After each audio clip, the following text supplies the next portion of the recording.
Middle ஈஸ்ட்ல என்ன நடந்துட்டு இருக்கு? ஈரான், இஸ்ரேல், யுனைடெட் ஸ்டேட் இந்த 3 நாடுகளை மட்டும் இல்லாம மொத்த உலகத்தையே பதற்றமாக்கி இருக்கு. இந்த விஷயம் இந்த கொஞ்ச நாளா நடந்தது கிடையாது. பல வருஷங்களோட கோவம் தான் இப்போ போரா மாறி இருக்கு.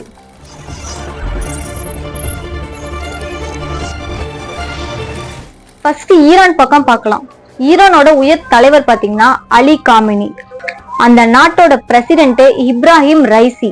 இவங்களோட கட்டுப்பாட்டுல இருக்கிற ராணுவ அமைப்பு தான் ஐஆர்ஜிசி. இந்த ஐஆர்ஜிசினா இஸ்லாமிக் ரெவல்யூஷனரி காட் குரூப்ஸ். இந்த அமைப்பு மூலியமா தான் ஈரான் மற்ற நாடுகள் மீதும் இஸ்ரேல் மீதும் தாக்குதல் நடத்திருக்கு. ஈரான் நாட்டோட பிரசிடென்ட் பெஞ்சமின் அவங்க என்ன சொல்லிருக்காங்கன்னா, ஈரான் எங்க மீது தாக்குதல் ஏர்போர்ஸ் தாக்குதல் நடத்தினாங்க, நாங்க அதை டிஃபென்ஸ் சிஸ்டம் மூலம் தடுத்திருக்கோம் அப்படின்னு சொல்லியிருக்காங்க. அது மட்டும் இல்லாமல் ஈரான் தாக்குதலால இஸ்ரேல்ல பல இடர்பாடுகள் நடைபெற்று இருக்கு, கட்டிடங்கள் இடிஞ்சிருக்குன்னு சொல்லியிருக்காங்க. இன்னும் லோக்கல் சேனல் நியூஸ் என்ன சொல்றதுன்னா, பல உயிர்கள் பலியா இருக்கு, இது நியூஸ் வெளியில வரல அப்படிங்கிறதும் தெரிய வந்திருக்கு. யார் யார் இறந்தாங்க, எத்தனை பேர் இறந்தாங்க நியூஸ் முதற்கொண்டு எதுவுமே இது வரைக்கும் வெளியில வரல. சரி, ஈரானுக்கும் இஸ்ரேலுக்கும் போர் நடக்குது, ஃபைட் பண்ணிட்டு இருக்காங்க. இதுக்கு நடுவுல அமெரிக்கா எங்க இருந்து வந்துச்சு? அமெரிக்காவுக்கு இதுக்கும் என்ன சம்பந்தம்? ஆக்சுவலா இந்த பிரச்சனை 1979லயே ஸ்டார்ட் ஆகுது. அப்ப ஈரான் என்ன சொல்றாங்கன்னா, நாங்க நியூக்ளியர் வெப்பன் வச்சுக்கிறோம், ஏவுகணை சோதனை நடத்துறோம், நாங்க அதை சேஃப்டியா வச்சுப்போம், அது எங்க நாட்டுக்கு பீஸ்ஃபுல்லா இருக்கும்னு சொல்றாங்க. அதுக்கு அமெரிக்கா, இல்ல நீ நியூக்ளியர் வெப்பன் வச்சுக்கிட்டா அது ஃபியூச்சர்ல, அதாவது அப்ப பேசியிருக்காங்க 1979ல, அது ஃபியூச்சர்ல எங்க நாடு மீதே திரும்ப வாய்ப்பு இருக்கு, நீங்க எங்க நாடு மீதே போடுவீங்கன்னு நாங்க சந்தேகப்படுறோம் அமெரிக்கா. அப்பயே ஈரானுக்கும் அமெரிக்காவுக்கும் முரண்பாடாவே இருந்திருக்கு. அதுல இருந்தே ஈரான் மீது பொருளாதார தடை, விலைவாசி உயர்வு எல்லாத்தையும் அமெரிக்கா வேணும்னே பண்ணிட்டு வந்திருக்கு. அதே மாதிரி பேச்சுவார்த்தை தான் பிப்ரவரி 27ஆம் தேதி சுவிட்சர்லாந்துல இருக்க ஜெனீவால நடைபெற்றிருக்கு. அங்க ஓமன் அரேஞ்ச் பண்ண ஈரானுக்கும் அமெரிக்காவுக்கும் பேச்சுவார்த்தை நடக்குது. வெளியில இருக்க பிரஸ் மீட்டிங் எல்லாம் கை கொடுத்துக்கிட்டு சுமூகமா நடந்த மாதிரிதான் இருக்கு அந்த மீட்டிங். ஆனா உள்ளுக்குள்ள ஒவ்வொருத்தருக்கும் முரண்பாடாகவே இருந்திருக்கு. அதோட வெளிப்பாடுதான் அமெரிக்கா ஈரான் மீது தாக்குதல் நடத்தியிருக்கு. அமெரிக்கா சைட்ல என்ன சொல்றாங்கன்னா, ஈரான் நியூக்ளியர் ஃபெசிலிட்டி மேல ஏர் ஸ்ட்ரைக் நடத்தணும், அவங்களோட நியூக்ளியர் வெப்பன்ஸை கம்ப்ளீட்டா நிறுத்துறதுக்காக தான் இந்த போரையே நாங்க தொடங்கி இருக்கோம், இது போர் கிடையாது, இது டெம்பரவரியான தாக்குதல் தான், அவங்க அந்த வேலையை நிறுத்திட்டாங்கன்னா நாங்க இந்த தாக்குதலை நிறுத்திடுவோம்னு சொல்லி அமெரிக்கா சைட்ல இருந்து சொல்லியிருக்காங்க. ஈரான் சைட்ல இருந்து இதை முற்றிலுமே மறுக்கிறாங்க. எங்களுடைய நியூக்ளியர் திட்டம் பீஸ்ஃபுல்லானது, எந்த நாட்டையும் பாதிக்காதுன்னு ஈரான் சைட்ல இருந்து சொல்லியிருக்காங்க.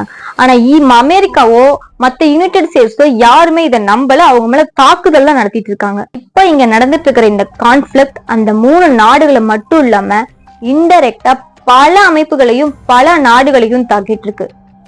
எக்ஸாம்பிள் சொல்லணும்னா, காசா பகுதியில் இருக்கிற ஹமாஸ், லெபனான் பகுதியில செயல்படுகின்ற ஹெஸ்போல்லா, ஏமன் நாட்டுல செயல்படுற ஹவுதீஸ், இதெல்லாம் ஈரானுக்கு சப்போர்ட் பண்ணுவாங்க. ஏன்னா இந்தியாவை சுத்தி எப்படி அவங்களோட எல்லை பகுதியில அவங்க நாடுகள் இருக்குமோ, அதே மாதிரி ஈரானை சுத்தி அவங்களோட எல்லை பகுதியில காசா, லெபான், ஏமான்லாம் இருக்கும். அவங்கள ஈரானுக்கு சப்போர்ட் பண்ணுவாங்க. ஈரானுக்கு சப்போர்ட் பண்ணி அமெரிக்காவையோ இஸ்ரேலையோ இல்ல அமெரிக்காவுக்கு சப்போர்ட் பண்ற நாடுகளையும் அவங்க தாக்குவாங்க. இஸ்ரேல் என்ன பண்ணிருக்குன்னா, லெபானை தாக்கியிருக்கு. லெபான் ஃபர்ஸ்ட் இஸ்ரேல தாக்கவே இல்லை, அமெரிக்காவையும் தாக்கல. ஆனா இவங்க முன்னாடி தாக்கிட்டாங்க. இஸ்ரேல் ஈரானுக்கு சப்போர்ட் பண்ற லெபனானை தாக்குறாங்க. காரணம் கேட்டா, அவங்க லெபனான் ஈரானுக்கு சப்போர்ட் பண்றாங்க, எங்களுக்கு முன்னாடி அவங்க தாக்கிட்டாங்கன்னா எங்க கிட்ட சேதம் அதிகமாயிடும், அதனால நாங்க முன்னாடி நாங்க தாக்கிட்டோங்கிற நியூஸ் சொல்லியிருக்காங்க. அது எந்த வகையில நியாயமா இருக்கும்? அவங்க தாக்கலைங்கிற பட்சத்துல இவங்க முன்னாடி போய் லெபனான்ல இருக்க ராணுவ தளவாடங்கள் எல்லாம் அவங்க தாக்கியிருக்காங்க. காசா பகுதியில் இருக்க பொதுமக்கள் இருந்ததாக இன்டர்நேஷனல் மீடியா ரிப்போர்ட்ல இருந்து வெளியே வந்திருக்கு. லெபனான் பகுதியில உயிரிழப்புகள் நடந்திருக்கு. ஏமன் பகுதியில பல உயிரிழப்புகள், கட்டிடங்கள் நாசமாயிருக்கு. அக்யூரேட்டா எக்ஸாக்டா எத்தனை பேர் இறந்தாங்கிற நியூஸ் இது வரைக்கும் எந்த சேனல்லயும் வெளிவரல, எந்த நியூஸ்லயும் வெளிவரல. அவ்வளவு உயிரிழப்புகள் நடந்திருக்கு. இஸ்ரேல் சைட்லயும் உயிரிழப்புகள் நடந்திருக்கு. நிறைய மில்லட்ஸ் இறந்திருக்காங்க, மக்கள் இறந்திருக்காங்க, நிறைய பொருட்சேதங்கள் ஏற்பட்டிருக்கு. 2 சைடுமே சேதங்கள் அதிகமா இருக்கு. ஆனா இந்த போர் காரணமே இல்லாம நடந்துட்டு இருக்கு. எதுக்கு இந்த போர் அப்படிங்கிற மாதிரிதான் போயிட்டு இருக்கு. இப்ப முக்கியமா ஈரான் பாத்தீங்கன்னா கல்ஃப் நாடுகள் மேல ரொம்பவே டென்ஷன்ல இருக்கு. இந்த கல்ஃப் நாடுகள்னா என்னென்ன எது, அதாவது அமெரிக்காவோட ராணுவ தடவாளங்கள்லாம் சில நாடுகள்ல போய் இறக்கி நிறுத்தி வச்சிருப்பாங்க. அது எதுக்குன்னா, இந்த மாதிரி போர் நடக்கும் போது அமெரிக்கால மட்டும் இருந்து அந்த நாட்டை ஈரானை தாக்க முடியாது இல்லையா, அதனால சுத்தி இருக்க நாட்டுல ராணுவ தடவைகள் நிறுத்தி வச்சு அங்கிருந்து ஈரானை தாக்குவாங்க. இப்ப எக்ஸாம்பிள் பாத்தீங்கன்னா கத்தார், குவைத், பக்ரைன், இங்கெல்லாம் வந்து அமெரிக்கா வந்து தன்னோட ராணுவ தடவாளங்கள் கப்பல்களை நிறுத்தி வச்சிருக்கோம். அங்கிருந்து வந்து ஈரானை தாக்கும். ஈரான் தெளிவா சொல்லியிருக்காங்க, அமெரிக்கா டைரக்டா இந்த போர்ல இறங்குச்சுன்னா எங்களுடைய தாக்குதல் மோசமாக போகும்னு எச்சரிக்கை கொடுத்திருக்கு. அமெரிக்கா இதுல இறங்குனதுனால ஈரான் சைட்ல இருந்து தாக்குதல் நடத்தியிருக்காங்க. சவுதி அரேபியால இருக்க எண்ணெய் கிணறு மேல தாக்குதல் நடத்தியிருக்காங்க. நாசம் பண்ணிட்டாங்க எண்ணெய் கிணறை. இது வேர்ல்டு வாரா மாற வாய்ப்பு இருக்கா? இப்போதைக்கு இது ஃபுல் ஸ்கேல் வார் மாதிரி தான் தெரியுது. ஆனா ஃபியூச்சர்ல இது அதிகரிக்கும் பட்சத்துல வேர்ல்டு வாரா மாறும் வாய்ப்பு இருக்குன்னு தகவல் வந்திருக்கு. பொதுவா சொல்லணும்னா இது ஒரு நாள் நியூஸ் கிடையாது, இது ஒரு நாள்ல நடந்தது கிடையாது. பல வருஷமா நீடிச்சு பல வருஷத்தோட வெஞ்சன்ஸ் எல்லாம் சேர்த்து ஒட்டுக்கா தீர்த்துக்கிற மாதிரிதான் ரெண்டு நாடுமே பண்ணிட்டு இருக்காங்க. இதுல ஈரான் வந்து அதிகப்படியா தாக்குதல் நடத்துறாங்க. அமெரிக்கா ஒரு பெரிய அதிகமான ராணுவ தடங்கால் வச்சிருக்கிற ஒரு நாடு. அவங்க வந்து ஈரானை தாக்குறாங்க. ஈரான பதில் தாக்குதல் அதிகப்படியா பண்றாங்க. ஏன்னா அவங்களுடைய தலைவர் அலி காமேனியை கொன்னுட்டாங்கிறாங்க. வெஞ்சன்ஸ், அந்த பழிவாங்கிற விதமா ஈரான் சைடு தாக்குதல் அதிகமாவே இருக்கு. இப்ப வந்துட்டு அமெரிக்காவோட அதிபர் டொனால்ட் ட்ரம்ப் பிரஸ் மீட்டை மீட் பண்ணி சில வார்த்தைகளை சொல்றாரு. அதுல ஃபர்ஸ்ட் ஈரான் வந்துட்டு நியூக்ளியர் ப்ரோக்ராம ஸ்டாப் பண்ணணும் தான் நாங்க இதை பண்ணியிருக்கோம், வேற எந்த காரணமும் எங்களுக்கு கிடையாதுன்னு சொல்லியிருக்கு. ரெண்டாவது, மிடில் ஈஸ்ட்ல இருக்கிற நாடுகள், அதாவது கத்தார், குவைத், பக்ரைன் நாடுகளை ஈரான் தாக்குனா எங்களுடைய தாக்குதல் மிக மோசமா இருக்கும்னு அமெரிக்கா எச்சரிக்கை விடுத்திருக்கு. மூன்றாவது, ஈரான் மக்களுக்கு ட்ரம்ப் என்ன சொல்றாருன்னா, இது உங்களுக்கு கிடைச்ச வாய்ப்பு, இதை நீங்க பயன்படுத்திக்கோங்க.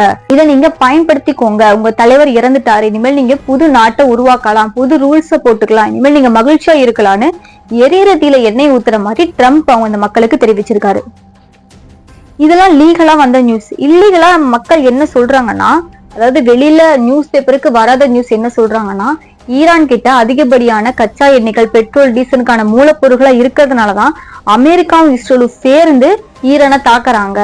அதை கைப்பற்றிட்டா அவங்களுக்கு எல்லாம் இது சொந்தமாயிடுங்கிறதுனாலதான் தாக்குறாங்கன்னு சொல்றாங்க. உங்களுக்கே தெரியும், அதிகப்படியான கச்சா எண்ணெய் மூலப்பொருட்கள் எல்லாமே ஈரான் கிட்ட இருந்து தான் வருது.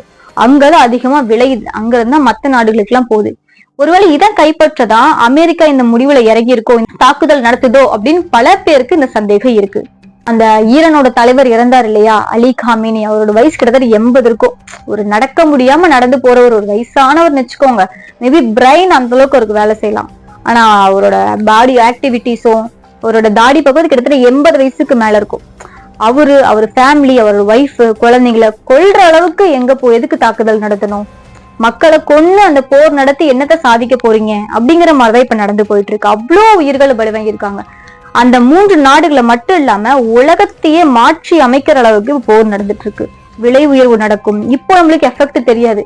அதாவது 2-3 வாரம் போர் தொடர்ந்துச்சுன்னா, கச்சா எண்ணெய்கள் விலை ஏறினா மத்த எல்லா பொருள்களோட விலை ஏறும். மத்த எல்லா நாடுகளையுமே இது பாதிக்கும்.